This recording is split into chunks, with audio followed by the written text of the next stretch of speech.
Bonjour à toutes, bonjour à tous. Nous sommes le 4 mars 2019.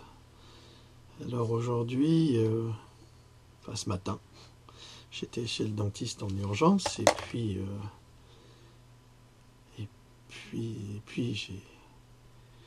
j'ai flâné un peu sur le retour et Louloute, elle n'était pas contente. Ah Louloute, que t'étais pas contente. Non, parce que tu m'as pas donné des nouvelles de suite. Voilà. Elle était très inquiète et puis j'ai pas donné les nouvelles tout de suite parce que j'avais besoin de respirer un petit peu. Mais c'est pas grave. C'est pas grave. Tu ne vas pas commencer à faire tes cinémas. Voilà. Est-ce que tu as quelque chose à dire à nos amis? Non, bonjour tout le monde, et puis bon début de semaine, et puis voilà. Au revoir. Au revoir. Alors, comme vous avez pu vous en rendre compte à propos des Gilets jaunes, ça commence à aller de mal en pis concernant les leaders qui sont attaqués de toutes parts à travers des critiques personnelles sur leur passé, sur leurs expériences. Je crois que la question de leur passé et de leurs expériences pour le moment ne compte pas. Il faut savoir raison garder. Ce sont des gens qui se sont engagés, qui ont même été blessés gravement, qui sont passés devant les juges. Donc même s'il y a un petit côté pervers narcissique chez certains, c'est quand même des gens très engagés dans une lutte populaire. Et je crois qu'il faut plutôt resserrer les liens plutôt que de les couper. On verra plus tard. J'ai vu une interview avec Raphaël Einthoven et Jérôme Rodriguez. Alors je trouve que sur le principe c'est très malhonnête. Parce que d'un côté vous mettez un philosophe qui a une perfection dans la maîtrise du français et du verbe, et puis en face vous avez un commercial devenu plombier qui n'a pas forcément le même niveau intellectuel et qui se bat comme il peut avec ses armes. C'est comme si on mettait...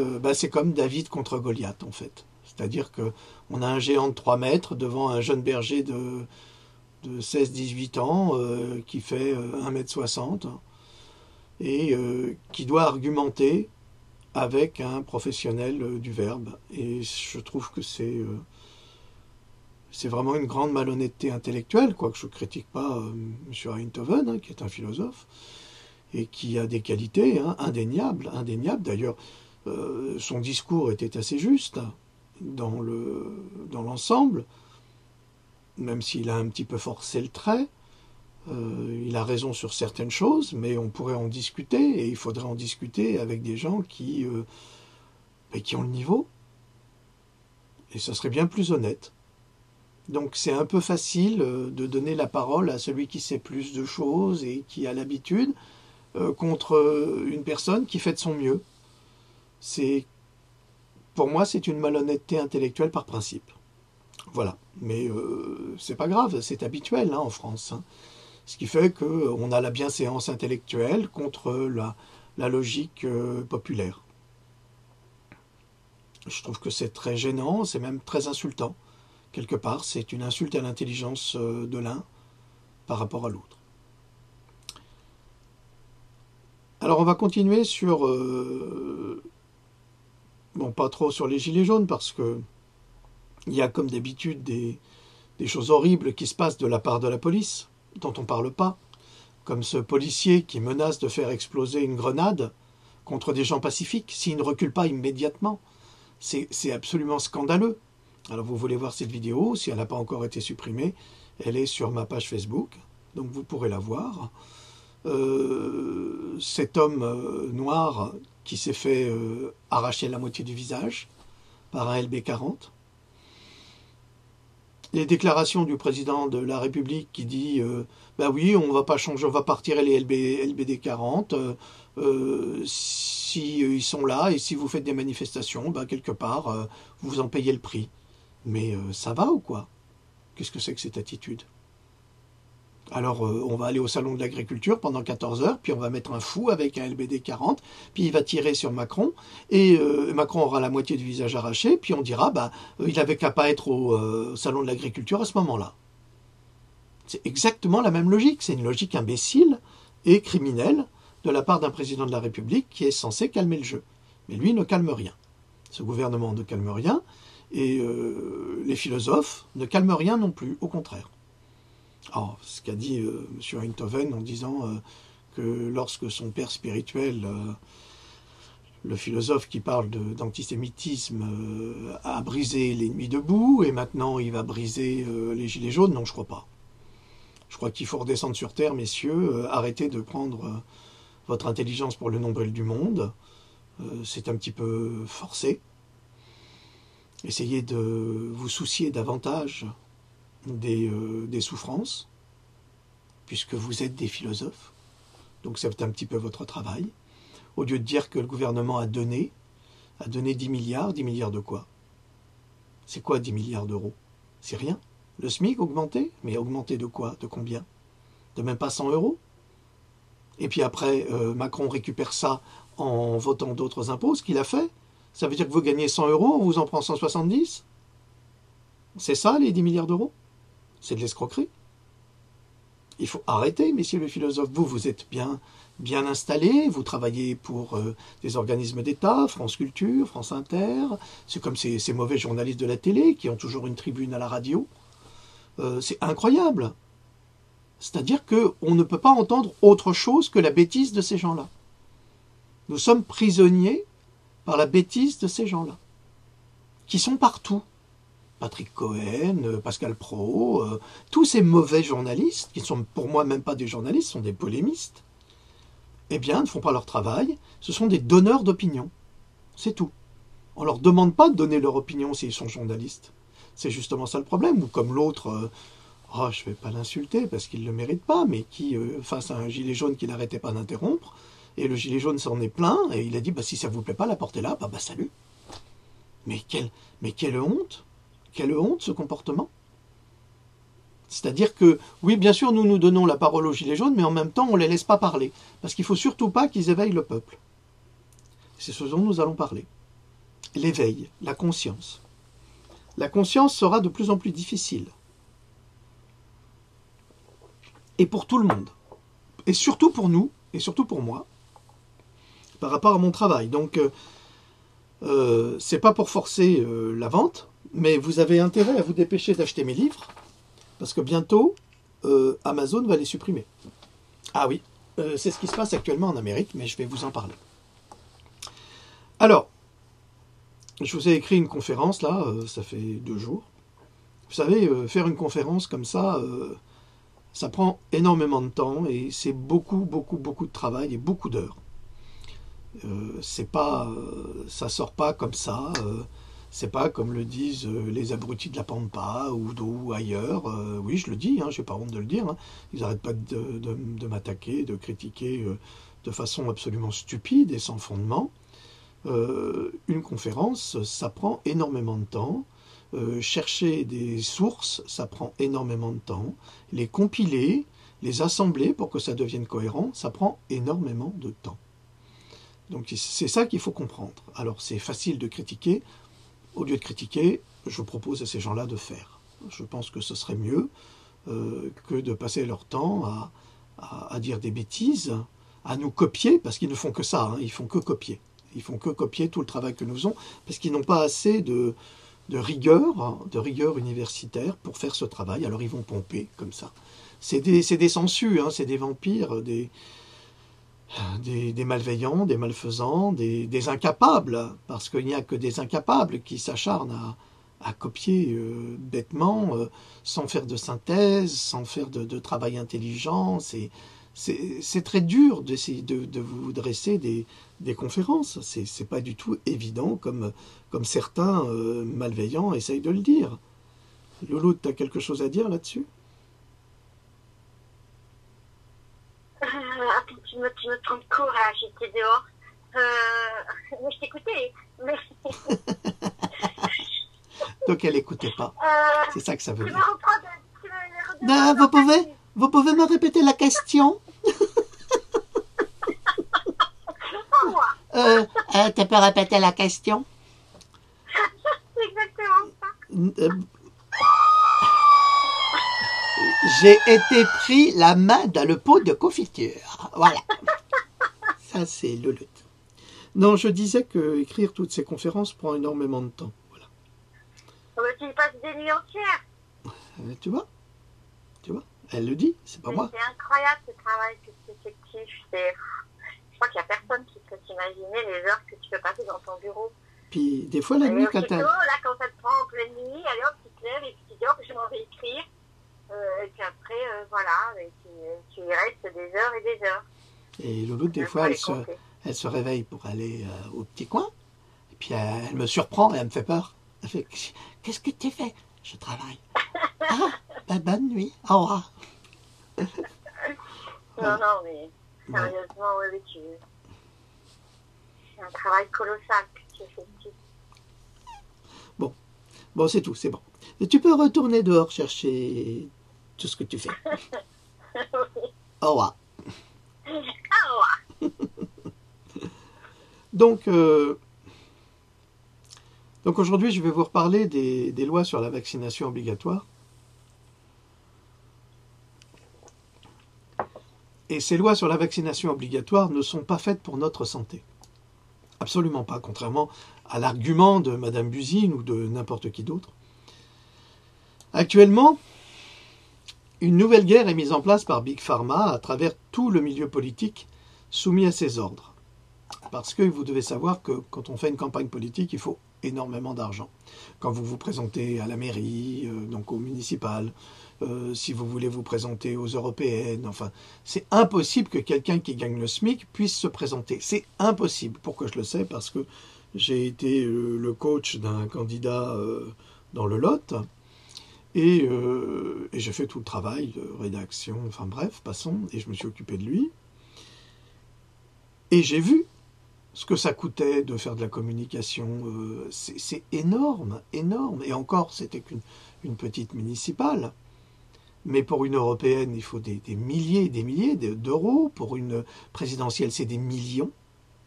Donc, le processus démocratique n'est pas démocratique. Donc, si vous voulez faire de la politique, vous devez être représenté. Et vous devez représenter quelqu'un secrètement. Et qui sait qui a de l'argent aujourd'hui et qui sait qui a intérêt de mettre en place les politiques? Eh bien, ce sont les laboratoires. Et oui, et ça, c'est depuis la guerre. Hein. Les laboratoires, l'Europe, ça a été pour eux du pain béni, du pain béni. Donc les laboratoires, eux, subventionnent les politiques à hauteur de millions d'euros, à hauteur d'avantages spéciaux, spécifiques, ce qui leur permet, eux, de se présenter, puis de voyager dans toute la France, de faire des conférences, d'aller dans les meilleurs hôtels, de manger dans les meilleurs restaurants, parce que quand vous voyagez dans toute la France, eh ben, il faut se loger, il faut se nourrir, il faut bien se présenter, donc il faut des vêtements de qualité, propres et autres. Hein. Les costumes des sénateurs et des députés, c'est entre 3 et 6 000 euros le costume, voire plus, voire 8 000. Ça dépend du tailleur. Qui aujourd'hui peut se payer un costume à ce prix-là en France? Personne. Mais ces gens-là, il n'y a pas de problème, hein, les godasses, pareil. C'est comme, comment s'appelait-il, Balladur, qui lui commandait ses chaussettes en Angleterre. Ou un autre qui commandait ses cigares, qui avait des factures que nous payions sur ces cigares. Enfin bref, peu importe. Donc il faut savoir que Big Pharma finance à hauteur de millions d'euros tous les candidats politiques qui nous gouvernent, et c'est pour ça que ces gens-là votent contre les intérêts citoyens. Mais dans tous les pays du monde, hein, il y a un budget énorme pour ça, parce que ça leur permet après d'imposer des vaccins et de les vendre. Alors, actuellement, une nouvelle guerre est mise en place par Big Pharma à travers tout le milieu politique soumis à ses ordres, la guerre contre les exemptions de croyances personnelles et religieuses, et la guerre contre la vérité scientifique venant à révéler la supercherie et les manigances de Big Pharma pour s'imposer de toutes les manières possibles en usant des ressources d'un système mafieux par la corruption à tous les échelons de la société. Nous, citoyens du monde, citoyens de France, devons protéger le droit de consentement éclairé à la vaccination, car il est plus important que jamais que chacun de nous apporte sa contribution pour y parvenir. Il est plus important que jamais que nous diffusions l'information afin de protéger nos enfants et nos parents en appliquant les lois existantes, le Code de Nuremberg et la Convention de Genève que nos États ont signés et ne peuvent contredire à travers des lois de vaccinations obligatoires qui ressemblent à s'y méprendre aux méthodes utilisées par les nazis sur les prisonniers de guerre des camps de concentration. Aux États-Unis, en février 2019, l'avocat Robert F. Kennedy Jr. a déclaré qu'il avait été empêché de témoigner lors de 2 audiences du Congrès sur la vaccination obligatoire et contre les exemptions de croyances personnelles et religieuses, au motif que les audiences étaient complètes. On n'a jamais vu ça. Il est absolument scandaleux que dans la première démocratie du monde, un citoyen américain, avocat, défenseur du droit, soit interdit de témoigner lors de 2 séances fondamentales pour la santé du peuple américain. Une telle ingérence sur la liberté d'expression peut s'assimiler à la mise en place d'une nouvelle orientation politique, loin des principes démocratiques d'un État de droit, où le droit s'impose de façon coercitive et en dehors de tout choix citoyen. C'est exactement ce qui se passe en France. En clair, la mise en place d'une dictature dissimulée sous le voile d'une démocratie, exactement ce que nous vivons en France actuellement avec la France en marche. Aujourd'hui, plus que jamais, il est essentiel que chacun de nous contactions nos représentants, députés et sénateurs, afin d'insister pour que chaque parti soit entendu, en particulier si les représentants sont membres de ces comités consultatifs sur la vaccination. Alors vous allez me dire, bah oui, mais ça ne sert à rien de contacter nos députés, ils sont tous vendus, ils sont tous pourris. Oui, c'est vrai, c'est vrai. Mais si on ne le fait pas, c'est pire. Or, il faut se mettre en association, il faut faire des pétitions, il faut leur envoyer, et s'ils ne font pas leur travail, eh bien après, il faudra les virer. C'est tout. Et si on arrive à mettre en place le RIC, il faudra les virer. Et c'est de ça dont ils ont terriblement peur. Les menaces visant à mettre fin aux exemptions religieuses et philosophiques relatives aux vaccins aux États-Unis ont récemment atteint un niveau de violence sans précédent. Si les parents sont privés de la capacité de prendre des décisions en matière de soins de santé pour leurs enfants, il sera quasiment impossible de rétablir cette capacité un jour si les élus votent ces lois d'interdiction d'exemption. Alors ça se passe actuellement aux États-Unis, aujourd'hui, en février-mars 2019. Rappelons que les élus ne sont pas médecins, pour une grande partie d'entre eux. Ils n'ont aucune capacité à ordonner des décisions concernant la santé des enfants. Ils ne sont pas qualifiés pour le faire, et pourtant ils le font sans tenir compte de la Convention de Genève ni du Code de Nuremberg, dont ils refusent de façon incohérente de tenir compte. Si la loi est la même pour tous, et pour tous les pays du pacte de l'OTAN, il semble que nos représentants soient si incultes qu'ils en ignorent jusqu'à son existence pour voter des lois d'obligation vaccinale parfaitement en contradiction avec et le Code de Nuremberg et la Convention de Genève, comme nous l'avons vu lors de la précédente conférence. Nos pères, PAIRS, ont fait en sorte qu'à Nuremberg, les horreurs de la guerre ne se reproduisent plus jamais. Et malgré leurs efforts, la continuité de la monstruosité s'acharne sous nos yeux par des médecins héritiers des nazis qui ont choisi le profit aux soins véritables, la rentabilité de leurs pratiques médicales plutôt que la sauvegarde de la santé des enfants. En effet, un malade qui fréquente un cabinet est une rentabilité permanente. Un patient guéri est une perte nette. Le choix est vite fait pour certains praticiens qui confondent aujourd'hui patient et client. Si ce sont des clients, ces médecins sont des commerçants, et les commerçants s'adaptent aux lois du marché, jamais à la logique humaine. Nous, citoyens éclairés, devons agir maintenant pour empêcher les gouvernements de nous dicter ce qui est injecté à nos enfants sous la pression des lobbies pharmaceutiques. L'industrie pharmaceutique n'a pas à décider ce qui est bon ou pas pour nos enfants. C'est aux parents de prendre cette décision et à personne d'autre. En clair, imaginez que n'importe quel laboratoire pharmaceutique décide à votre place ce qui est bon pour vous soigner. Est-ce qu'il vous connaît? Non. Est-ce qu'il sait que vous êtes allergique à tel produit? Non. Est-ce qu'il sait que les vaccins obligatoires que vous avez dû recevoir vous ont rendu allergique, vous ont rendu asthmatique, vous ont rendu cardiaque, vous ont rendu, comment ça s'appelle, dépendant de l'insuline, vous ont rendu malade, ou vous ont donné le cancer? Oui, ils le savent, mais ils ne savent pas exactement ce que vous allez développer. Mais ils décident que pour votre santé, tel vaccin est bon dans tous les cas. C'est scientifiquement une escroquerie. Pourquoi? Eh bien, je vais le répéter, et je le répéterai s'il le faut tous les jours, que je ferai une conférence. Chaque être humain est différent.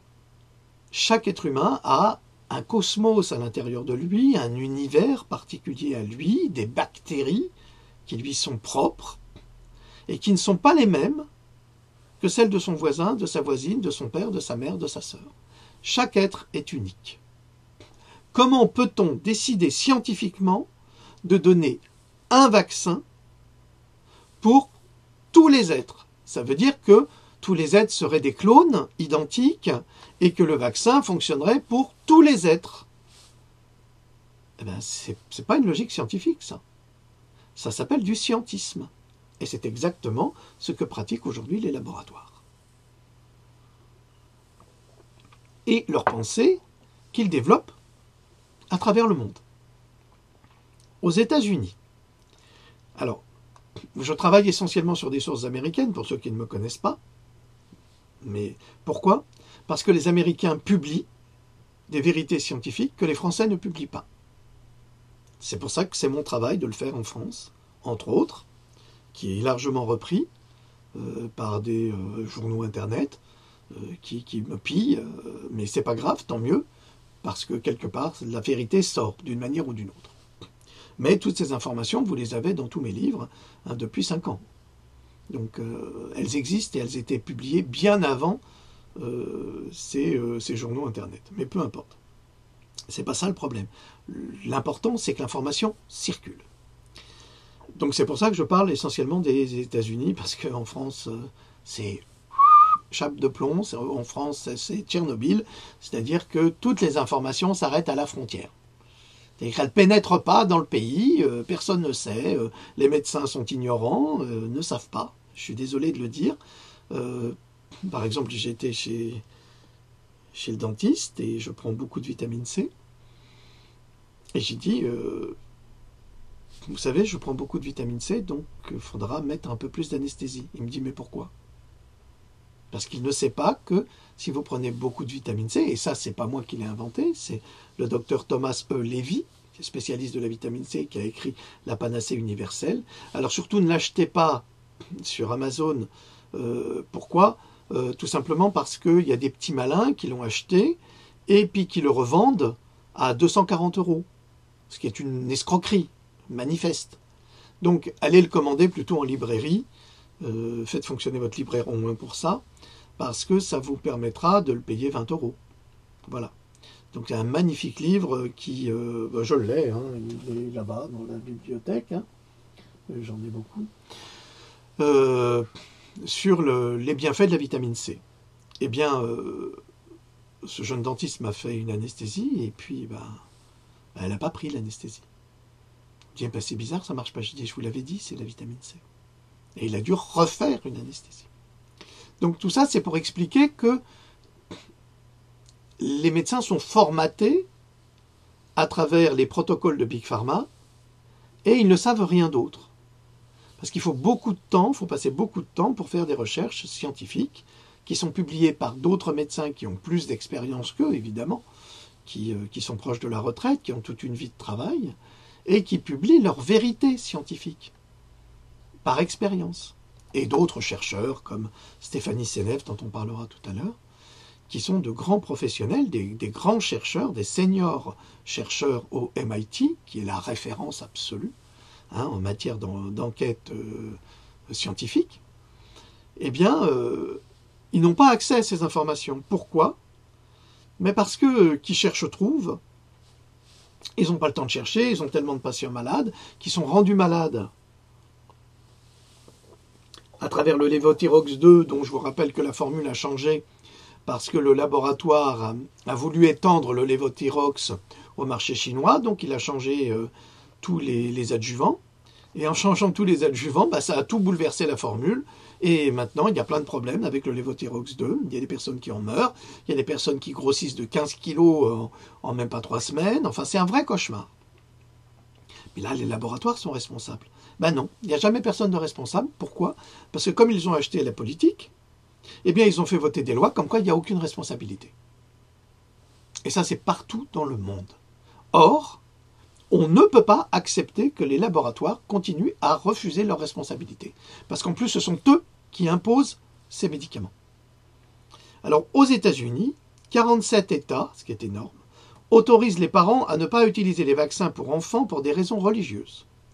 Parmi ceux-ci, 17 dans l'État de Washington, 17 dont l'État de Washington, autorisent les parents à ne pas vacciner car ils estiment que les vaccins violents et violent leurs convictions personnelles ou philosophiques. Mais cette liberté de choix n'est pas du goût de tout le monde aux États-Unis et la riposte ne s'est pas fait attendre. C'est comme je vous l'ai expliqué hier et avant-hier, et avant-avant-hier, vous avez parmi les médecins 50% vendus à Big Pharma et 50% qui essayent vraiment de soigner les patients et qui ont toutes les difficultés du monde, menacés par l'ordre des médecins, menacés par les organismes mutualistes, enfin menacés partout. Partout. C'est une vraie catastrophe. Il y en a même qui sont assassinés, enfin, surtout ceux qui font des découvertes. Donc voilà. Alors le docteur Scott Gottlieb, qui est commissaire de la FDA, Food and Drug Administration, ça veut dire que c'est eux qui décident ce qui est bon ou pas pour le peuple, c'est-à-dire les vaccins et les médicaments, a laissé entendre lors d'une interview avec CNN, c'est la chaîne CNN, c'est le monstre absolu, que si les États américains ne demandaient pas à plus d'écoliers de se faire vacciner, le gouvernement fédéral pourrait être amené à intervenir. Qu'est-ce que ça veut dire? Ça veut dire que on va demander aux États, à l'État fédéral, d'obliger à vacciner les enfants, et si ça ne marche pas, eh bien, ce même État, ce même gouvernement fédéral va forcer les vaccinations. Parce qu'un imbécile a décidé qu'il fallait vacciner.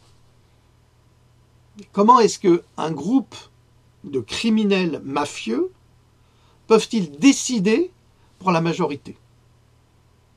Et si ça se trouve, ces gens-là ne sont même pas vaccinés. Et ils ne le sont pas, ça c'est garanti. Ils sont toujours en pleine forme, comme par hasard. Parce que quand il y a un politique qui se fait vacciner, paf, il en meurt. On se demande pourquoi. C'est ce qui est arrivé à New York. Certains États ont mis en place des dérogations tellement importantes, ça c'est le docteur Gottlieb, qu'elles créent un risque d'épidémie d'une ampleur qui aura des implications nationales, a déclaré mardi dernier le commissaire de la FDA, Scott Gottlieb. Alors la question épidémie, point d'interrogation, épidémie de rougeole, point d'interrogation, oui et alors? Le virus de la rougeole sauvage tue moins que le vaccin anti-rougeoleux. Comment le docteur Scott Gottlieb peut-il ignorer ce fait scientifique? Il y a des statistiques. Comment peut-il même ignorer que la rougeole est le plus souvent une maladie peu dangereuse qui se soigne très bien sans laisser de séquelles chez des enfants en parfaite santé? En revanche, si vous êtes immunodéprimé ou déficient, ça peut effectivement poser de problèmes graves. Je rappellerai quand même que le virus de la rougeole est utilisé pour soigner des gens qui ont d'autres maladies, par exemple la syphilis. On peut la soigner à travers l'injection du virus de la rougeole qui va pousser le patient à développer de fortes fièvres. Et comme le patient va monter à 40, c'est la fièvre qui va détruire le virus de la syphilis, par exemple. Ah, vous ne me croyez pas, mais pourtant c'est le cas, c'est appliqué aujourd'hui. Alors pourquoi est-ce qu'on fait peur avec le virus de la rougeole ou avec la rougeole alors qu'on utilise ce même virus pour tuer des maladies virales? infectieuse? Je sais pas, moi. Peut-être une réponse. Le sénateur Pan. Alors lui, c'est un poème. C'est vraiment l'un des sénateurs que j'exècre le plus. Lui-même médecin et certainement l'un des plus fidèles sujets de Big Pharma, a envoyé une lettre au docteur Jérôme Adams, chirurgien général des États-Unis, pour qu'il intensifie ses efforts en faveur des parents qui hésitent à vacciner leurs enfants, ce qui sous-entend qu'il oblige les parents à vacciner leurs enfants. Une telle coercition est interdite par les lois internationales, mais peu importe lorsqu'il s'agit d'enrichir Big Pharma. C'est-à-dire que ces gens se rendent tous hors la loi en forçant une vaccination sans consentement éclairé, parce que eux ont décidé qu'il fallait le faire. Je vous rappelle qu'à Vancouver, la ville de Vancouver a déclaré l'état d'épidémie générale parce qu'il y a eu 9 cas de rougeole. À Los Angeles, il y a plus de 170 cas de typhus. Or, le typhus tue bien plus et ne se soigne pas comme on soignerait la rougeole. Et là, rien. Mais il faut dire qu'il n'existe pas de vaccin contre le typhus, puisque le typhus est provoqué par la saleté, les ordures, les rats, et surtout les acariens que transportent les rats.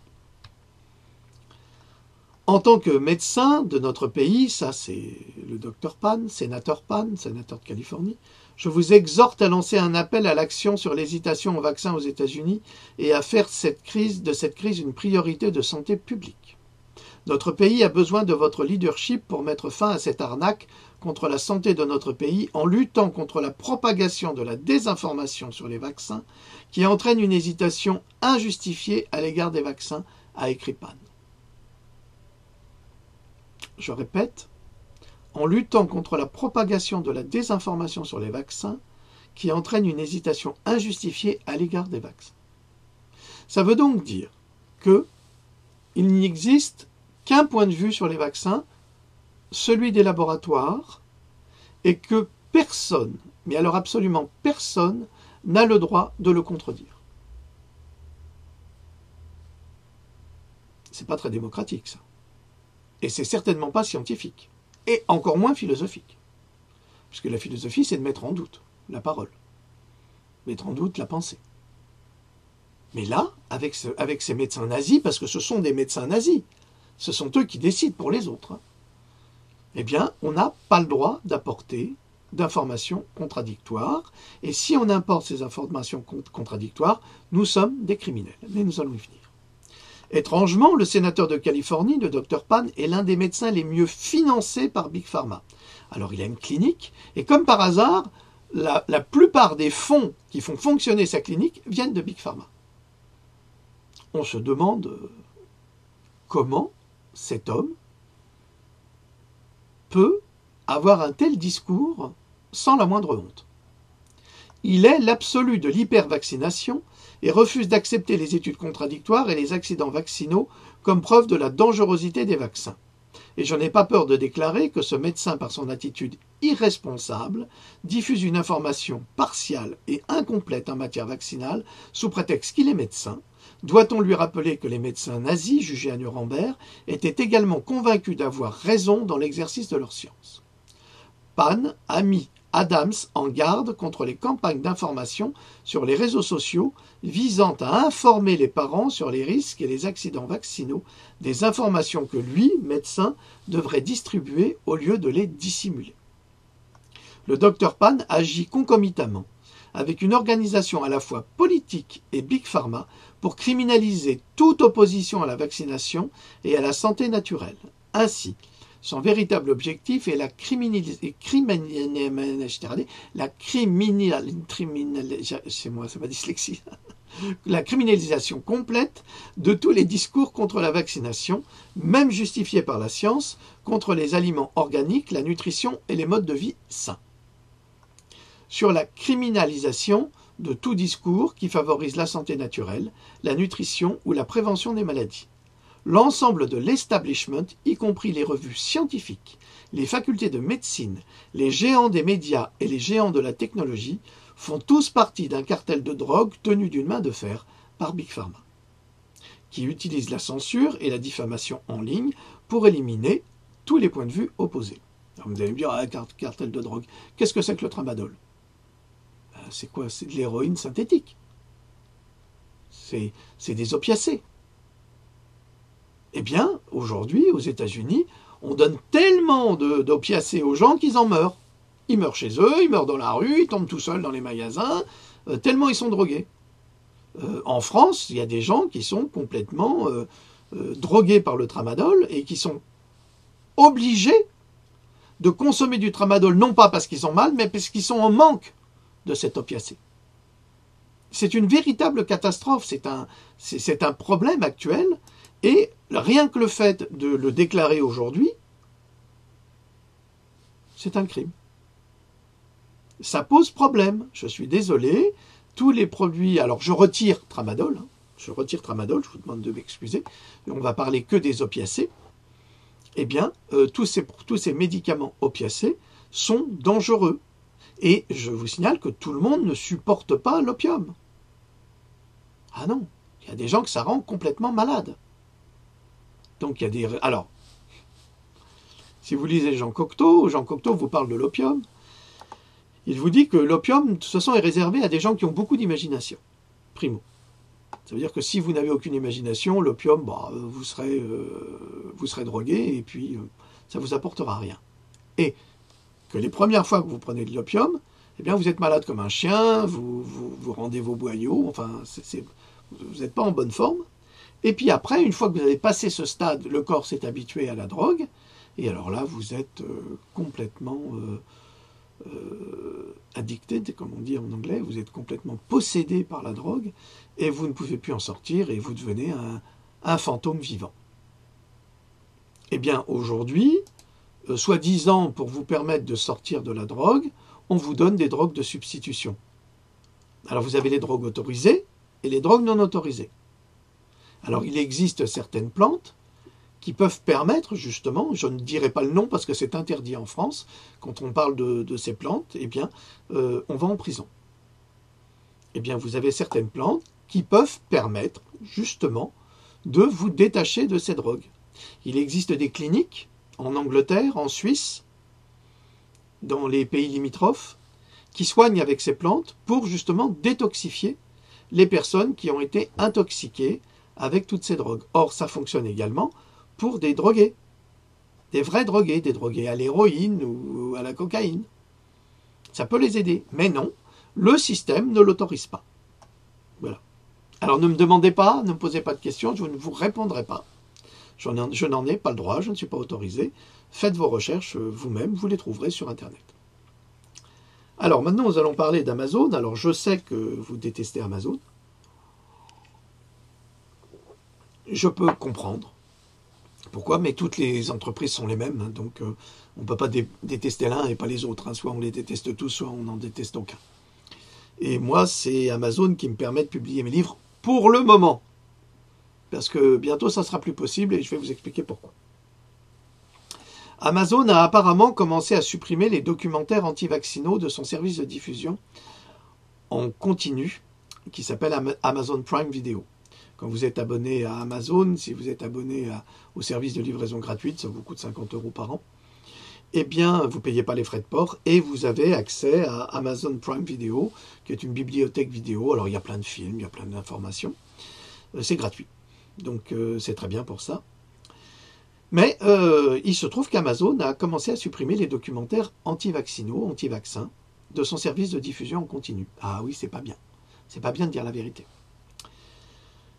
Cette décision intervient quelques jours après qu'un rapport de CNN Business ait mis en avant un commentaire anti-vaccin disponible sur le site, et plusieurs heures après que le représentant démocrate de type, d'extrême droite bontin, qui s'appelle Adam Schiff, alors lui c'est vraiment le terroriste de la pensée, ait écrit une lettre ouverte au PDG d'Amazon, Jeff Bezos, se disant préoccupé par les informations, je le cite, « Je suis préoccupé par les informations selon lesquelles ce compte n'a pas été vérifié par MetaCert, @Amazon, et qui accepte les publicités payées contenant de fausses informations délibérées sur les vaccins. » Alors déjà, ce type, qui est un représentant républicain, qui n'est même pas médecin, déclare que des informations publiées par des médecins ou des scientifiques qui vont en contradiction avec la politique vaccinale de Big Pharma sont de toute façon fausses. C'est vraiment le petit tyran. Chaque plateforme en ligne, y compris Amazon, doit agir de manière responsable et veiller à ne pas contribuer à cette catastrophe croissante pour la santé publique. Ma lettre à ce compte n'a pas été vérifiée par metacert@Jeff Bezos. Il est donc contrarié par le fait qu'Amazon recommande des livres et des films anti-vaccination.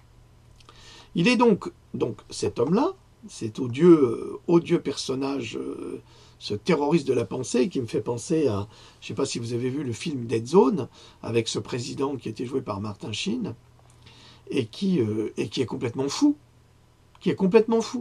Eh bien, c'est le même type d'homme. Alors, il est donc contre toute vérité scientifique qui ne va pas dans son sens personnel. L'homme se prend pour Dieu tout-puissant pour décider ce qui est bon ou pas pour la population. Mettre un tel pouvoir dans la main d'un homme aussi sectaire nous rappelle l'attitude d'un autre qui a exercé ses talents entre 1930 et 1945 en Allemagne. Les films anti-vaccins auparavant disponibles gratuitement pour les abonnés de Prime, tels que We Don't Vaccinate, Shoot Them Up, La vérité sur les vaccins et Vaxxed, de la dissimulation à la catastrophe, sont maintenant actuellement indisponibles. Alors, Vaxxed, par exemple, qui est très connu, qui a même été traduit en français, et qui montre la réalité vaccinale. Quelle est-elle? Eh bien, elle est très simple, cette réalité vaccinale. Elle montre les accidents liés au ROR, avec témoignages de scientifiques, avec témoignage d'un membre du CDC qui a été complice de cette fraude et qui s'est laissé aller à dire la vérité. Donc, Vaxxed est considéré comme un document vidéo complotiste, alors qu'en fait, ce n'est que la révélation de faits réels, scientifiques, véritables. Mais avec ces fous qui sont au pouvoir et qui influent avec leur pouvoir politique, parce que ce sont des gens qui sont des élus du peuple, eh bien, ils font en sorte de supprimer, exactement comme ont fait les nazis, toute forme, ils vont faire des autodafés, ils vont brûler tous nos livres. Donc, ces gens-là, et même, il n'y a pas que les nazis qui ont fait ça, les communistes ont fait ça, également. Puisque les communistes qui ont assassiné mon grand-père sont rentrés dans la maison de mes grands-parents, et ils ont sorti la bibliothèque de mon grand-père, et ils ont brûlé tous ses livres. Et c'était un érudit. Et mon père me disait, ils ont brûlé la bibliothèque de mon père. Et ça, c'était les communistes, juste après la guerre. C'est juste pour vous dire que les communistes, les nazis, tous ces gens-là sont les mêmes. C'est le pouvoir. Or, on a les mêmes choses aux États-Unis avec ces fous. Et c'est notre devoir de citoyens de retirer ces fous du pouvoir. Il faut que les citoyens s'entraident et mettent en place des candidats solides et incorruptibles pour défendre les droits citoyens. BuzzFeed News a été le premier à signaler que Vaxxed n'était plus disponible sur Amazon Prime. Amazon n'a pas répondu aux questions sur les raisons pour lesquelles les films ne sont plus disponibles sur Prime Video. Je vous rappelle quand même qu'Amazon est le vendeur par correspondance aux États-Unis qui vend plus de 40% des produits du marché. C'est-à-dire que c'est le premier vendeur sur Internet. C'est incroyable, le pouvoir d'Amazon, c'est incroyable. L'extrémisme de l'homme politique américain Adam Schiff, dont je vous parle, comme le Dr Pan, c'est la même famille. Là, ils peuvent se donner la main, ils pourraient être siamois. Représentant démocrate du 28e district du Congrès de Californie, président du comité du renseignement de la Chambre, fait interdire non seulement les films dits anti-vaccins, mais également les éditions de livres Kindle à venir. Alors, il pourrait interdire le porno. Non, c'est très bien le porno, surtout pour les enfants, ils y ont accès gratuitement, c'est parfait, ça va corrompre leur psyché, ça va être extraordinaire, tous les psychologues et les psychiatres peuvent en parler, vous n'avez qu'à vous renseigner, c'est absolument insupportable. Eh bien, on ne donne pas accès à de la pornographie comme ça, à des enfants, sans les éduquer sur le sujet. C'est pas possible. Eh bien si. En revanche, si des gens comme nous vous permettons d'avoir accès à des informations médicales justes, vraies et scientifiques, eh bien nous sommes considérés comme des criminels. Interdiction absolue de publier une vérité contradictoire sur les vaccins ou le système de soins allopathiques. L'homme, celui-là, Adam Schiff, est le seul à connaître la vérité médicale. Et il décide pour le bien public, comme les nazis décidaient l'extermination des juifs pour le bien de la nation allemande. Comme quoi l'histoire se répète, sauf que ces nouveaux nazis se font passer pour des personnes très convenables, puisqu'elles sont élues. N'oublions pas qu'Adolf Hitler a été placé en janvier 1933, dès la réélection d'Hindenburg, au poste de chancelier, c'est-à-dire au poste de Premier ministre de l'Allemagne, alors que son parti nazi est finalement devenu le premier parti d'Allemagne. Je ne puis éviter de comparer cette ascension fulgurante à celle d'Emmanuel Macron. Il y a quelque chose de très semblable dans cet échec-réussite de ces deux hommes. La chaîne CNN, connue pour sa propagande en faveur des laboratoires, continue de se vanter d'avoir fait pression sur Amazon pour qu'il censure ses vidéos, expliquant, ouvrez les guillemets, cette décision intervient quelques jours après qu'un rapport de CNN Business ait mis en avant le commentaire anti-vaccin disponible sur le site et plusieurs heures après que le représentant Adam Schiff ait écrit une lettre ouverte au PDG d'Amazon, Jeff Bezos, se disant préoccupé par le fait qu'Amazon recommande des livres et des films de vaccination. CNN demande désormais à Amazon d'interdire les livres anti-vaccination. Et voilà, ça commence. Alors, un fêlé au pouvoir, et maintenant une chaîne de télé, une chaîne d'information. Mais de quel droit? De quel droit une chaîne d'information complotiste s'érige-t-elle en directeur de la pensée? La chaîne CNN pense apparemment qu'Amazon devrait interdire tous les livres qui ne lui plaisent pas à elle, donc au laboratoire pharmaceutique. Alors la chaîne va dire, ah non, ce livre-là, vous jetez au feu, c'est nous qui décidons, celui-là c'est pareil, tel médecin c'est un complotiste, ça c'est un malade mental. Non mais on va où? C'est du délire absolu. On donne c'est comme si BFM, aujourd'hui, décidait de dire, le livre de Jean Droc, poubelle, immédiatement. Ils les ont pas lus, ils savent pas de quoi ils parlent, ils s'en foutent, parce qu'ils sont payés par tous ces gens-là, ils travaillent tous ensemble, ils ont des intérêts économiques communs. Il est à noter que CNN reçoit plus de la moitié de ses revenus publicitaires de l'industrie pharmaceutique qui tire profit des vaccins et de l'hystérie médiatique entourant les épidémies de rougeole. Tout est prétexte à la destruction de la vérité scientifique. Chaque individu désigné coupable de contredire l'empire de Big Pharma sera bientôt exécuté. C'est le message que nous font passer ces complotistes de Big Pharma qui complotent contre la vie et la santé de nos enfants. Nous assistons en direct au retour d'un néonazisme sous toutes ses formes médicales et sociales, comme on le voit avec les Gilets jaunes. Ils ne se cachent plus, ils attaquent sous tous les fronts, la honte est totale. Un nombre de livres anti-vaccins était encore disponible à la vente sur Amazon.com, prévient CNN. Oh là là, quelle horreur! Parmi les titres encore répertoriés figure Examen de Miller sur les études critiques concernant les vaccins, 400 articles scientifiques importants résumés pour les parents et les chercheurs, et Le plan favorable aux vaccins, approche sûre et efficace de Paul, c'est un médecin, pour l'immunité de la santé, de la grossesse à l'adolescence.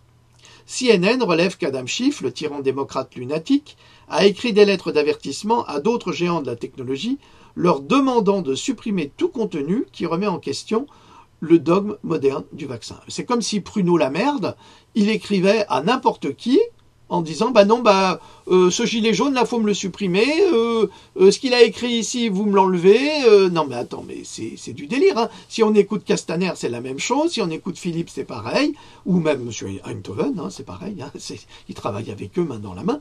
Malheureusement c'est dur de le dire, mais ils ont perdu toute leur indépendance de pensée et nous le regrettons, tous ces philosophes du système, ce sont les philosophes du système. Vous avez vu que maintenant les fameuses photos de M. Bernard-Henri Lévy sur les territoires de guerre semblent truquées. Alors ça, c'est l'imposture parfaite. Là, vraiment, c'est l'imposture parfaite de tous ces philosophes. Et après, ils s'étonnent qu'il y ait de l'antisémitisme. Ben oui, on se demande pourquoi. On se demande pourquoi. Moi, je veux vous dire tout simplement, l'antisémitisme a toujours été en France, il a toujours existé, et très fortement, que ça soit à la fin du XIXe siècle avec l'affaire Dreyfus, que ça soit avant la guerre, que ça soit pendant la guerre, et que ça soit après la guerre. Ah, moi, je peux vous assurer que j'ai subi justement l'antisémitisme à cause de mon nez, évidemment. Et parce que comme j'étais en Alsace, j'allais pas au cours de religion, donc j'étais un sale juif. Automatiquement, c'est comme ça. Si vous n'allez pas au cours de religion, mon père nous a dit, vous choisirez votre religion vous-même quand vous serez adulte. Eh bien, nous n'en avons pas choisi. Enfin, moi, j'en ai pas choisi. Donc, le fait est que on était traités, insultés. Alors, racisme, antisémitisme, mais ça gênait personne. Mais il n'y a pas qu'à moi, hein. C'est arrivé à plein de gens. J'ai un ami qui était juif tunisien, et son frère était un super footballeur. Eh bien, au Racing, je suis désolé de le dire, mais au Racing, on ne l'a pas pris parce qu'il était juif. Bon, c'était dans les années 60, je ne sais plus, 8 à peu près. Donc, c'est dramatique. Eh bien oui, c'est dramatique, mais c'est comme ça. La France n'est pas un parangon de générosité particulière par rapport à la différence, quand on considère qu'elle est là. Donc, c'est pour ça que le discours d'Eindhoven, ça m'a un peu passé au-dessus de la tête, parce que l'antisémitisme, il y en a toujours eu. Toujours eu, c'est pas nouveau.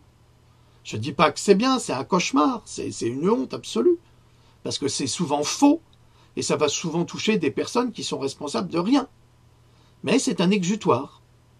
Et c'est sûr qu'il est renforcé par des personnes très agissantes dans les sphères gouvernementales, M. Fabius, M. Bernard-Henri Lévy, les philosophes que nous connaissons, et tous les gens qu'on voit tout le temps à la télé ou à la radio, c'est normal, hein, et c'était la même chose. Et ça, il faut le faire du point de vue historique, c'est la même chose qu'a utilisé Hitler pour développer sa haine du juif. Il a fait exactement la même chose. C'est pareil. Donc c'est toujours en place, tristement. Tristement, c'est comme ça.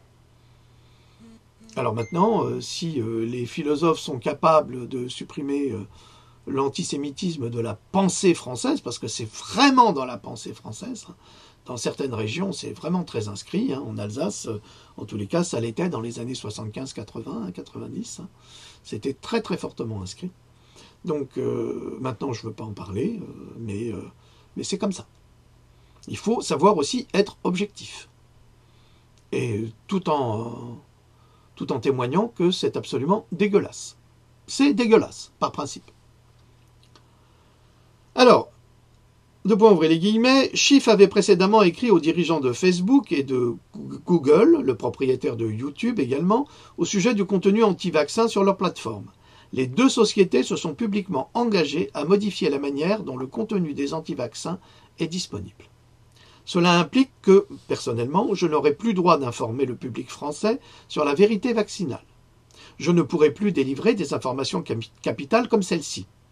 La documentation reçue de la part de la Coalition nationale des femmes organisées, le NCOW, indique qu'entre 2009 et 2010, les vaccinations combinées contre le virus de la grippe chargé de mercure ont augmenté de 4250% le nombre de décès de fœtus déclarés par le système de vaccination VAERS chez les femmes enceintes. Et je vous signale que VAERS ne déclare que 1% des accidents vaccinaux. Donc je répète, le vaccin contre le virus de la grippe chargé de mercure a augmenté de 4250% le nombre de décès de fœtus déclarés par le système de vaccination VAERS.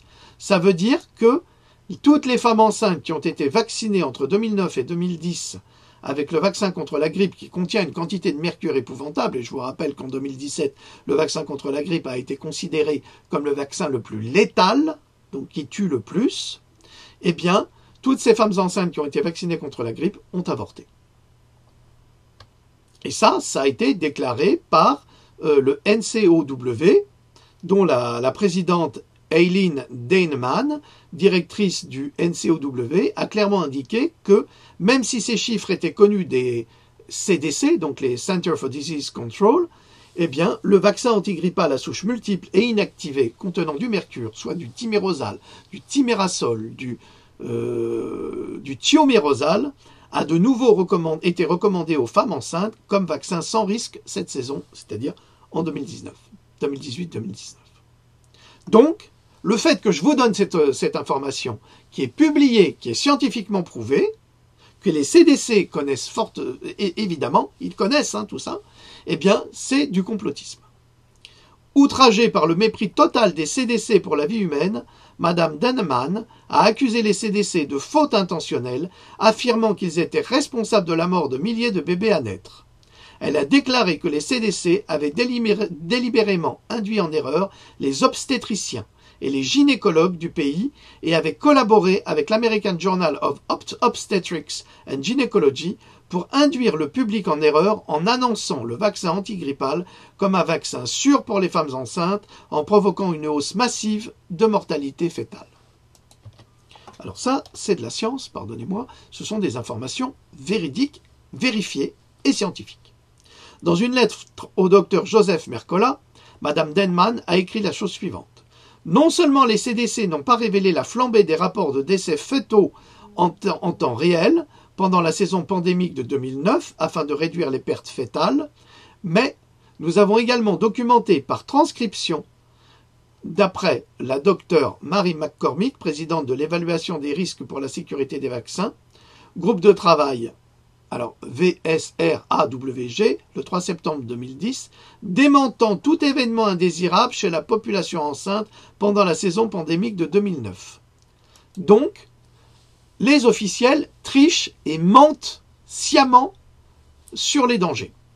Le comité consultatif sur les vaccins infantiles, le CDV, et le CDC ont été confrontés aux données VAERS de NCOW, le 3 septembre 2010 à Washington, puis à nouveau par téléconférence le 10 septembre, puis à Atlanta en Géorgie le 28 octobre 2010. Les 3 et 10 septembre, la docteure Mary McCormick a clairement nié l'existence d'un événement indésirable chez la femme enceinte à la suite du vaccin antigrippal de 2009. Ce qui est criminel de dire ça.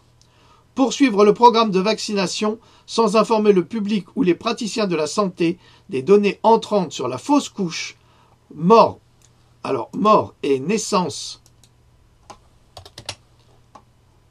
de VAERS était clairement une décision utile. C'est plutôt mort fœtale. Mort fœtale. Publié par VAERS était clairement une décision utile. Le CDC, conscient de l'arrivée de ces rapports de réactions indésirables liées à la vaccination, a clairement décidé de permettre aux obstétriciens de continuer, sans le vouloir, à assassiner et à causer des dommages à l'enfant à naître afin que le CDC, qui recommande de vacciner à double dose les femmes enceintes, puisse être maintenu. Alors il faut savoir, et je vous l'ai déjà dit, que les CDC achètent pour 5,3 milliards de dollars de vaccins chaque année et qu'ensuite ils les distribuent à tous les médecins. Donc ce n'est pas dans l'intérêt des CDC de reconnaître que les vaccins sont toxiques ou létals. Donc, ils continuent à valider de fausses informations scientifiques et à provoquer des fausses couches chez les femmes qui sont vaccinées avec le vaccin contre la grippe. Et que dire de la déclaration de la chercheuse Stéphanie Seneff? Alors là, je vous en ai parlé tout à l'heure, on va y venir. Ça a été publié dans Pandora déjà. Chercheuse au Massachusetts Institute of Technology, donc le MIT. Au taux actuel, d'ici 2025, un enfant sur deux sera autiste. Stéphanie Seneff dirigeait une présentation qui montrait une forte corrélation entre l'utilisation accrue du Roundup à partir du début des années 1990 et le nombre croissant de diagnostics d'autisme au cours des trois dernières décennies. En 1975, un enfant sur 5000 avait reçu un diagnostic d'autisme. Le taux actuel est de 1 sur 68. Un enfant sur 5000, 1 sur 68. C'est du délire absolu. Et il ne montre aucun signe de ralentissement. C'est-à-dire que l'autisme, qui n'est pas une maladie virale, est une maladie qui a été établie par Stéphanie Seneff et ses recherches au MIT, qui a été établie être provoquée à travers les vaccins et la pollution par glyphosate, c'est-à-dire par Roundup Ready, et donc sur les cultures OGM. Deux points, ouvrez les guillemets. C'est Stéphanie Seneff qui déclare ce que je vais vous lire et qui a été publié en 2007. 2007. Nous sommes en 2019. Nous sommes des complotistes parce que nous osons diffuser une information scientifique aux citoyens. J'ai examiné les courbes de l'augmentation de l'autisme. C'est assez alarmant. C'est ce qui m'a poussé à consacrer toute mon énergie aujourd'hui à tenter d'en déterminer les causes. Vous voyez, celle de 1 sur 150, puis celle de 1 sur 88, maintenant celle de 1 sur 68. Vous tracez ce graphique, vous le prolongez dans le futur. Ce que vous devez réaliser, celui sur 1 sur 68, ce ne sont pas les enfants qui naissent aujourd'hui. Ce sont des enfants qui ont déjà 12 ans. Nous devons donc prendre ce graphique et le projeter déjà dans 12 ans pour atteindre les personnes qui naissent aujourd'hui. Si vous parlez de 2025, ce que je dis, 1 sur 2, vous devez étendre cette courbe à 2037. Si vous le faites, il est aisé de dire que ce sera 1 sur 2 si nous ne changeons rien à la cause de cela. Et si ça continue à monter sur la courbe que nous voyons déjà. J'ai identifié 3 ou 4 produits chimiques toxiques différents qui, selon moi, sont essentiels à l'épidémie d'autisme. Il s'agit spécifiquement de l'aluminium et du mercure dans les vaccins, mais également du glutamate dans les vaccins, ce que les gens ne réalisent pas. Et en association avec le glyphosate, qui est l'ingrédient actif du Roundup, l'herbicide Roundup Ready omniprésent, déjà utilisé en quantité énorme dans les cultures OGM. Il s'agit d'une utilisation sans cesse croissante de ce produit chimique dans les cultures vivrières, les cultures de base de l'industrie des aliments transformés, avec une réglementation pratiquement nulle en ce qui concerne la quantité de résidus autorisés. Vous avez vu qu'en France actuellement, il y a des Français qui attaquent Monsanto parce qu'on a trouvé du glyphosate dans leur urine. Mais comment se fait-il ? On utilise tellement de plants OGM qu'on est obligé d'utiliser du Roundup Ready et donc du glyphosate. Et là, il n'y a aucune réglementation. Il existe une réglementation, mais elle n'est pratiquement jamais testée pour ce qui est de la quantité de nourriture contaminée. Et donc, nous ne savons pas à quel point nous sommes exposés, mais nous pouvons être sûrs que de plus en plus de gens s'exposent aujourd'hui parce que l'utilisation du Roundup Ready sur les cultures a augmenté au même rythme que l'autisme. Ce que je pense que les gens n'apprécient pas, c'est que les vaccins et le glyphosate sont toxiques sur le plan synergique. Alors ça confirme également ce que je vous ai écrit dans cet ouvrage, que je vais vous montrer. Alors, dans cet ouvrage-là. Alors, celui-ci, c'est les vitamines, Voyage autour de la vérité, c'est Pandora 5, volume 2. Et donc, je parle exactement de la synergie des vitamines, mais également de la synergie des poisons, qui est très importante. Parce que vous pouvez injecter du poison, mais s'il est mêlé c'est comme les cols, vous savez, les cols araldites. C'est les cols à 2 composantes. C'est-à-dire que quand vous avez 2 composants, quand vous les mêlez, la colle devient hyper puissante. Si vous n'utilisez pas les 2 composants, la colle n'est pas puissante. Eh bien, certains poisons peuvent être tolérés par le corps, ça va le rendre malade, mais pas autant. Mais s'il y a ajouté à ce poison un autre poison ou un autre produit, comme le glutamate, eh bien, dans le cas présent, c'est pire que tout. Et ça fait une synergie qui est explosive dans le corps humain et surtout dans le cerveau. Nous allons y venir. Alors, c'est toujours Stéphanie Seneff, le professeur Stéphanie Seneff, qui parle. Le glyphosate rend les produits chimiques contenus dans les vaccins beaucoup plus dangereux pour les enfants qu'ils ne le seraient autrement. Comme je l'ai dit, le glutamate est très intéressant car le glyphosate perturbe la capacité du corps à métaboliser le glutamate, de sorte que le glutamate devient toxique et pénètre dans le cerveau. Je pense que c'est l'essentiel avec le vaccin ROR qui n'a pas été apprécié même par les personnes qui pensent que le ROR pourrait être lié à l'autisme. Jusqu'à ce que nous puissions trouver un moyen de produire des vaccins sans utiliser des produits chimiques toxiques, nous devons vraiment nous inquiéter dans la mesure dans laquelle nous vaccinons nos enfants. Nous devons réduire cette vaccination. Et si j'étais une jeune mère aujourd'hui, je ferais de mon mieux pour sortir de tous les vaccins contenant de l'aluminium, du mercure et du glutamate. C'est une très grande liste. C'est le DTaP, l'hépatite B, le ROR, le vaccin anti-rougeoleux, le vaccin antigrippal, etc. Je voudrais les éliminer. Si vous ne choisissez pas d'éliminer ces vaccins, vous pouvez retarder la vaccination et c'est beaucoup mieux que de les respecter dans les délais car un nouveau-né a un système immunitaire très affaibli. Donner à cet enfant une hépatite B contenant une quantité substantielle d'aluminium est très dangereux.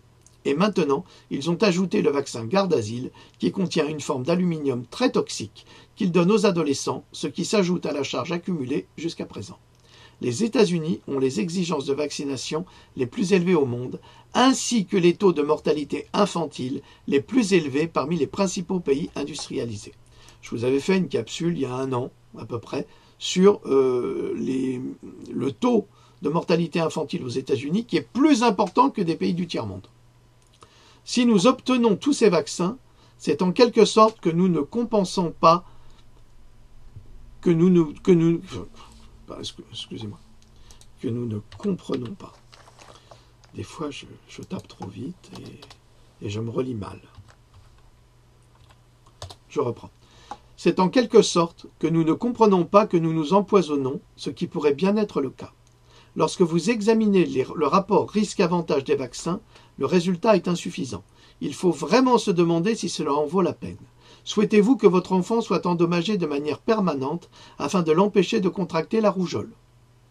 Cela n'a pas de sens. Je pense que nous devons vraiment nous demander si les vaccins sont un élément obligatoire du programme d'un enfant. Je pense certainement qu'ils ne le sont pas, en particulier parce qu'ils sont si dangereux, et en conjonction avec le glyphosate, ce qui les aggrave encore davantage. Il faut vraiment se demander si cela en vaut la peine. Souhaitez-vous que votre enfant soit endommagé de manière permanente afin de l'empêcher de contracter la rougeole? Cela n'a pas de sens. Je pense que nous devons vraiment nous demander si les vaccins sont un élément obligatoire du programme d'un enfant, répète-t-elle. Je pense certainement qu'ils ne le sont pas, en particulier parce qu'ils sont dangereux. En conjonction avec le glyphosate, ce qui les aggrave encore davantage, donc je le répète, il faut vraiment se demander si cela en vaut la peine. Souhaitez-vous que votre enfant soit endommagé de manière permanente afin de l'empêcher de contracter la rougeole? Cela n'a pas de sens, et en conjonction avec le glyphosate, ce qui les aggrave encore davantage. Stéphanie Seneff en 2007. Donc j'ai répété 2 fois pour qu'on comprenne bien la réalité actuelle. Je pose la question aujourd'hui, suis-je un hors-la-loi, un complotiste, si je publie des faits et des déclarations comme celle-ci, celle d'une des plus grandes chercheuses au monde spécialisée dans le domaine, qui montre le danger des composants vaccinaux et de la vaccination contre la grippe sur des femmes enceintes. Vacciner des femmes enceintes a été interdit durant des années, et depuis que Big Pharma le décide, cela deviendrait obligatoire, point d'interrogation. Mais qu'ont tous ces gens contre les enfants? Alors je le répète, je ne suis pas contre la vaccination, je suis contre les adjuvants toxiques et neurotoxiques qui se trouvent dans les vaccins. Supprimons, et on peut le faire sans aucune difficulté, sauf que ça n'intéresse pas les laboratoires parce que ça coûte pas cher, l'aluminium ça coûte pas cher. C'est un super conservateur, ça coûte pas cher. Mais l'aluminium, une fois injecté, va directement dans le cerveau. Le mercure, une fois injecté, va directement dans le cerveau. N'importe quel chercheur scientifique vous dira que le mercure, sous toutes ses formes, ne doit pas pénétrer dans le corps. Sous toutes ses formes. Mais pour les laboratoires, il n'y a pas de souci. Au Canada, par exemple, vous avez le ministère de la Santé qui autorise des vaccins avec du mercure à l'intérieur, mais qui recommande aux femmes enceintes de ne pas manger du thon plus d'1 fois par semaine. Pourquoi? Parce qu'il y aurait du plomb et du mercure dans le thon. Allez chercher l'erreur. C'est-à-dire qu'on a le droit de les empoisonner à travers les vaccins, à cause de l'aluminium et du mercure, mais il ne faut surtout pas qu'ils mangent de poisson, parce qu'il y a du mercure dedans. Il y a quelque chose d'un peu débile là-dedans. C'est de la logique. Alors je reviens à Amazon. D'ici peu, Amazon déploiera également un plan de vente de produits pharmaceutiques et interdira la vente de tous les suppléments nutritionnels qui préviennent les maladies. Je suis désolé, c'est un peu long, mais c'est tellement important. Tout comme Google, Twitter, Pinterest et Facebook, Amazon est entièrement redevable à Big Pharma et accélère actuellement ses efforts pour détruire les connaissances humaines en médecine naturelle, prévention des maladies et sciences de la nutrition. Nous vivons une ère des ténèbres de la tyrannie numérique. Amazon et d'autres géants de la technologie ayant pour objectif de détruire les connaissances humaines sur la santé naturelle, tout en forçant tous les discours en ligne à promouvoir les poisons les plus destructeurs de notre époque. 2 points. Pesticides, chimiothérapie, fluor, médicaments psychiatriques, herbicides, polluants, de la géo-ingénierie, vaccins et OGM. Chaque géant américain de la technologie se consacre désormais à 100% à la promotion de ces poisons, tout en éliminant tout discours sur la santé naturelle, les produits biologiques, les suppléments nutritionnels, les remèdes naturels. Récemment, Twitter a déclaré à Natural News que son contenu sur la santé naturelle était désormais un discours de haine. Aider les gens à mieux se soigner est considéré comme un discours de haine. Point d'interrogation. Des milliers de canaux Twitter seront bientôt interdits pour la promotion d'aliments biologiques et anticancéreux. La chaîne @HealthRanger sur Twitter a été définitivement interdite il y a 2 semaines pour cette même raison. Donc on est vraiment en danger là. Le véritable objectif est la criminalisation complète de tous les discours sur les produits organiques, la nutrition et les modes de vie sains. En fin de compte, le but réel de tout cela est la criminalisation de tout discours qui favorise la santé naturelle, la nutrition et la prévention des maladies. C'est très lourd, hein, je le sais. Désormais, le seul discours en ligne autorisé sera le discours qui fait la promotion des produits pharmaceutiques, du fluor, des OGM, du changement climatique, des vaccins, des pesticides et du poison de la chimiothérapie. Je vous rappelle qu'en 1998, et c'est publié dans le premier Pandora, un médecin avait déclaré que 96% de la chimiothérapie ne fonctionne pas. Ce n'est pas moi qui le dis, c'est un médecin américain qui est médecin, MD, bon bref. Seuls les sites web et les canaux de contenu faisant la promotion de ces poisons seront classés sur Google ou autorisés à parler via Facebook, Twitter ou d'autres plateformes de médias sociaux. Tous ceux qui font la promotion de la nutrition, de la santé naturelle, des produits biologiques et des remèdes à base de plantes seront interdits, diffamés, mis sur la liste noire et finalement arrêtés et poursuivis en justice. Si pas assassinés. Les lobbies pharmaceutiques font tout pour empêcher la moindre opposition à leur discours mensonger et criminel, de sorte qu'une seule pensée domine, le nouveau fascisme médical. Il est alors crucial que le plus grand nombre possible de parents et de défenseurs des droits de l'homme se battent pour défendre nos droits fondamentaux. Chacun de nous doit constater et contacter ses représentants légaux à l'Assemblée et au Sénat pour justement représenter la santé des enfants de France face à la vaccination imposée qui n'offre absolument pas les bienfaits affirmés par les laboratoires, bien au contraire. Et malgré le mal que nous nous donnons pour le prouver, nous sommes traînés dans la boue de l'ivresse du diable. Toutes les décisions et les audiences qui mènent concernant les vaccins doivent être justes, équilibrées et inclure des points de vue opposés. Il existe beaucoup de personnes hautement qualifiées pour présenter ces points de vue avec des preuves scientifiques solides. Les questions liées aux vaccins ne doivent pas être régies par l'État, mais par une concertation citoyenne. Si plus de 4 milliards de dollars ont été versés pour des accidents et des décès dus à la vaccination, Vaers ne déclarant que 1% des événements indésirables, imposer toute procédure impliquant de tels risques est contraire à l'éthique et au consentement éclairé. Depuis 1986 aux États-Unis, l'État a échoué dans la directive du Congrès d'étudier la sécurité des vaccins depuis plus de 30 ans. Exiger des vaccins sans responsabilité qui n'ont pas fait l'objet de tests de sécurité satisfaisants va à l'encontre du premier principe du Code de Nuremberg. Le consentement volontaire du sujet humain est absolument essentiel. Vous le retrouverez également dans la loi Kouchner. Si vous avez un enfant blessé par la vaccination, racontez votre histoire à ceux qui vous représentent afin d'expliquer l'aberration et la dure réalité d'un programme de vaccination axés sur les profits de l'industrie plutôt que sur la santé publique. Deux points, ouvrez les guillemets. Nous avons beaucoup plus d'informations sur les nombreuses manières dont notre gouvernement a échoué à protéger nos enfants et des informations factuelles qui pourraient aider à défendre la liberté de santé et à faire reculer les mandats. Nos enfants méritent un monde exempt des effets dévastateurs du mercure, de l'aluminium et d'autres toxines contenues dans les vaccins. Ils méritent les meilleures chances de mener une vie saine. Nous savons qu'il faut des faits pour combattre les faux récits des scientifiques corrompus et des médecins favorables à Big Pharma pour des raisons faciles à comprendre. Nous, parents, devons être déterminés à créer un environnement sain pour la vie de nos enfants. Nous avons le devoir d'éduquer les parents sur la vraie science, sur les accidents vaccinaux répétés, sur les risques encourus à la moindre vaccination. Nous devons avoir des juristes auprès de nous pour défendre ces parents grâce au droit et, le cas échéant, les aider lors des procès en responsabilité des médecins et des laboratoires responsables des handicaps et morts subites et développement de maladies auto-immunes de leurs patients forcés à être vaccinés. L'avenir de la liberté médicale est en jeu. Nous devons veiller à ce que nos représentants élus au niveau national entendent ce que nous entendons tous sur la vaccination et le développement de l'autisme. Ils doivent être contactés par email, par fax et par appel téléphonique à leur bureau, à leur permanence, et cela n'a jamais été aussi important qu'aujourd'hui. Si nous voulons maintenir la liberté médicale et protéger la santé des générations à venir, nous devons faire entendre notre voix solidaire maintenant. Partagez cette alerte avec vos amis, votre famille, encouragez-les à faire de même.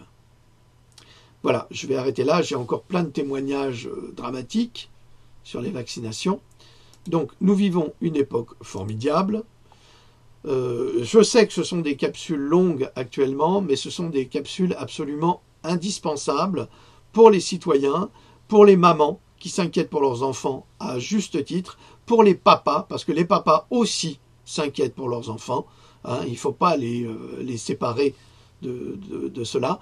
Et rappelez-vous qu'une fois que votre enfant sera handicapé, c'est toute votre vie qui est fichue en l'air, car la vie de votre enfant, c'est tout votre cœur qui va être brisé. Donc, vous devez avant tout vous informer. Vous vous informez intelligemment avec ces livres-là, hein, toute la série Pandora. Vous avez tous les éléments. Et dépêchez-vous parce que ce qui se passe en Amérique va arriver en France avec Macron. Quand on voit comment il traite les gilets jaunes, vous allez très très vite comprendre comment il va traiter la liberté d'expression en France et il va nous supprimer. Il va supprimer tous nos livres, ils vont disparaître. Alors dépêchez-vous de les acheter et de les garder et de les diffuser. C'est un devoir si vous voulez protéger vos enfants. Voilà, je vous remercie de votre écoute. Je crois que Lout, elle n'est plus là. Non, elle n'est plus là. Et elle est partie, elle avait des choses à faire. Voilà, donc nous vous saluons, nous vous souhaitons de passer une bonne soirée parce que ces capsules sont préenregistrées pour que j'assiste au live et que je puisse aider nos deux amis qui gèrent un petit peu les trolls et tout cela. Donc voilà. Donc je vous remercie pour votre écoute. Ne croyez jamais, regardez ce film avec Tom Cruise et Cameron Diaz, comment s'appelait-il ce film? Ah mon Dieu, j'ai oublié. Est-ce que c'est Vanilla Sky? Non, c'est pas celui-là, c'est un autre. C'est un autre où il dit, si on vous dit qu'on est là pour vous protéger, surtout ne les croyez pas. Donc ne les croyez pas. Ne les croyez pas, la vaccination n'est pas là pour nous protéger. La vaccination est essentiellement là pour nous handicaper, nous affaiblir. Et s'ils ne peuvent pas nous affaiblir avec la vaccination, ils nous affaibliront avec les chemtrails. Et s'ils ne peuvent pas avec les chemtrails, ils nous affaibliront avec l'eau courante. Ah bah oui, ça c'est sûr. Alors débrouillez-vous pour essayer de trouver des moyens afin de vous protéger, pour avoir une eau potable à boire. Parce que l'eau, c'est la vie. Je vous remercie pour votre écoute. Je ne parle pas de la pédophilie, ne me demandez pas d'en parler.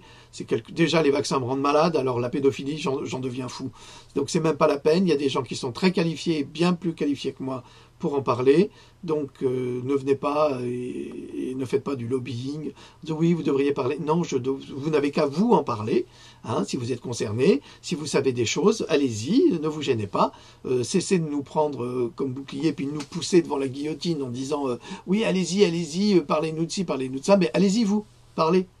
Vous aussi, faites un petit peu de travail, engagez-vous, ne soyez pas lâches, parce que c'est la vie de vos enfants qui est en jeu. Vous êtes tous menacés, nous sommes tous menacés. Personne ne sera épargné. Personne. Sauf les politiques qui, eux, sont au courant, parce que je vous signale que les politiques, eux, ils ont des vaccins spéciaux. Eux, ils n'ont pas le mercure et l'aluminium.